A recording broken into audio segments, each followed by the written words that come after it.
Atin namang alamin ang iba pang mga kaganapan sa mundo ng international sports scene sa report ni teammate Carl Velasco.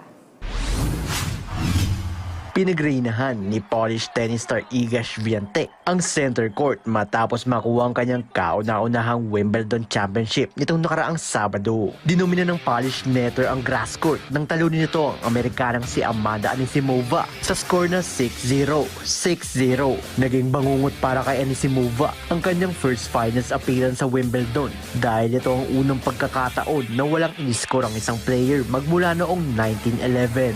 Dahil sa panalo sa All England Club, hawak ng kasalukuyang world number 4 ang titulong pinakabatang may hawak ng corona sa 3 Grand Slam tourneys na huling pinagreynahan ni 20-year-old Serena Williams noong taong 2002.